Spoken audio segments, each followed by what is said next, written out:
What's going on? It's your girl Kayla back again, and this is going to be episode 5 of Big God Moves. And today we're going to lightly touch on the topic of love. Um, Love is something I love to discuss, but we're going to align God in this conversation and see how important they are to be in correspondence with each other. As you guys know, when I journal, I feel like God is giving me important downloads, and I love being able to share that with you guys. So that's what we're going to be able to do right now. And I wrote this down last night, and I also added a piece of it maybe like an hour ago before I started this video. So let me just go to it.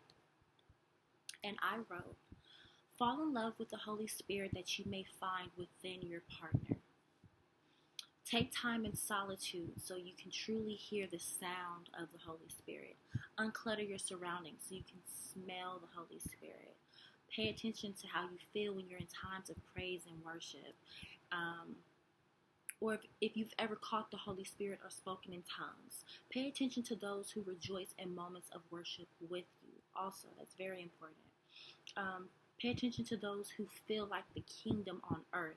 As believers, we have to constantly stay in communication with God and remember our place in the kingdom. There will be people who God will send to remind you of home, our true home.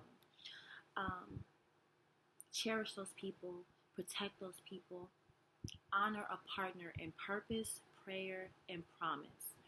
That is God appointed company. And that's what I kind of wanted to name this video. PPP, which is for purpose, prayer, and promise. God appointed company, just as a wordplay, y'all know, because the girl likes to, But I also wanted to add to this because I feel like people, it's so easy to just talk to people, but it's so hard to be able to make it to where they can understand it on a relatable level.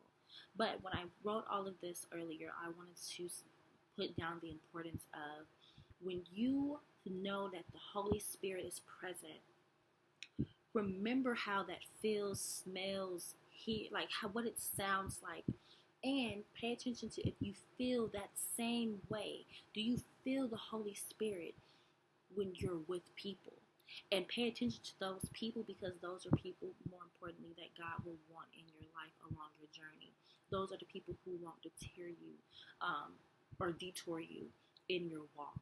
And that's so important that we correspond. Hey God, I know that I may like this person, they're attractive, they're everything I can want, they 6 this, and they got the complexion I want, beautiful pearly teeth, but baby, are they going to deter you? No.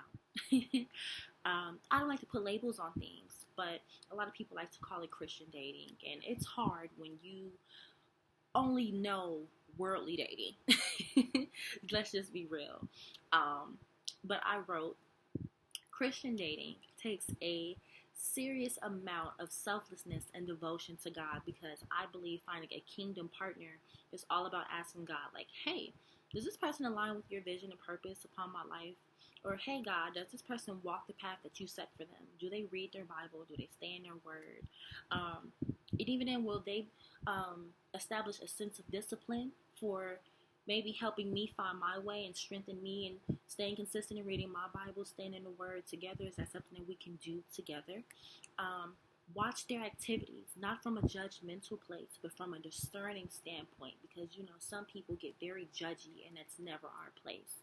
But you need to observe people from a standpoint of, let me hold you accountable. Let me assist you. Let me help correct you if I'm able to. Let me illustrate and be evidence of how we can do this correctly together, So never judge, but just use your discernment. Stay aware, But does this man consult Christ in his actions and reactions throughout his day? Does he invite God into his routines? God, does this man act out on his lustful desires?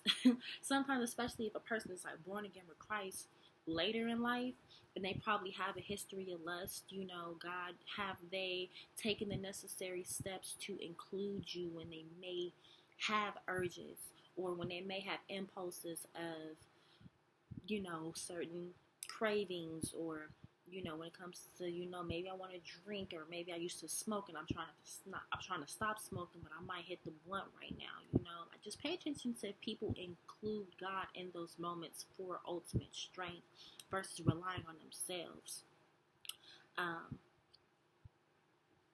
But do they pray in those moments?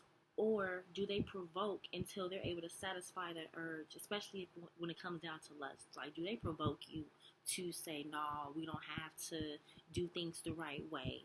And it's like, boy, boo, like I know that that he know what we thinking. And somebody has to have some discipline here.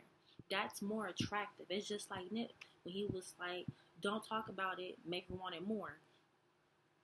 Come on now, sir, don't provoke. Let's create a sense of anticipation for one another until, we're able to get to that stage of marriage and doing things the correct way. Because boys, mess around and do it the right way.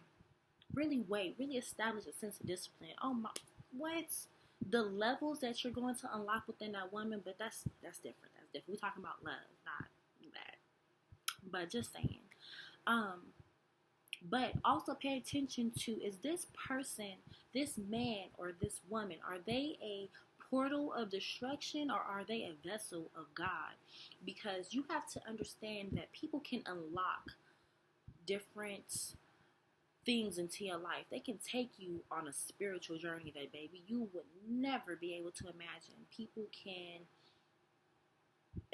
invite things into your life that you would have never been able to imagine. So you have to stay cognitive, and you have to stay aware of the fact that, what does this person pour into my life? Are they here to destroy my harvest? Are they here to ruin my crops? Can I be fruitful with this person? Can I align my life's purpose with this person? And can we grow and blossom into something beautiful? Can we create our own garden?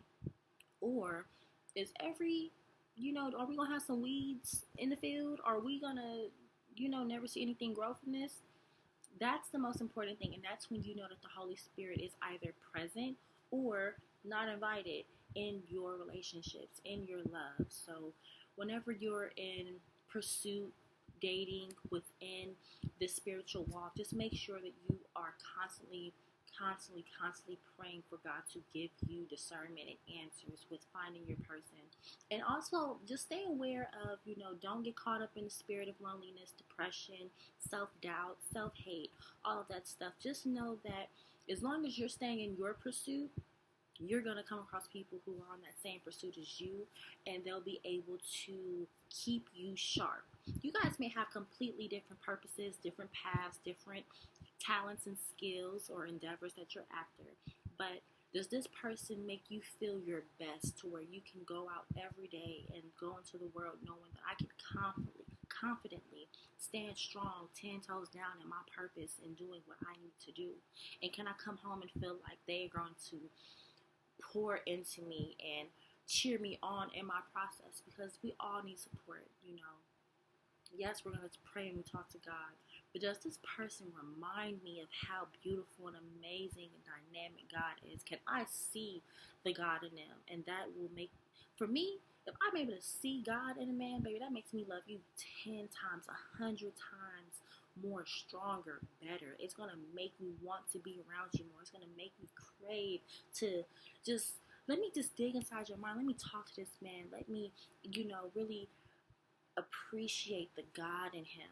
So, that's the things that we need to pay attention to. I'm going to keep this video very sharp. I thank you guys so sorry. I'm going to keep this short. I'm not sure if I said sharp or short, but the girl is late at night. I'm tired. I just wanted to get this out. Thank you guys so much for joining me for another short episode of Big God Moves. For any comments, any feedback, any future concept that you may want to have me speak on, feel free to leave that in the comments. I hope that everyone has a beautiful night. I love you endlessly. I thank you, and I pray that God is invited into your home, your spirit, and I pray that God places a beautiful smile upon your face as you're resting tonight. So take care. I love you, and come back soon for episode 6.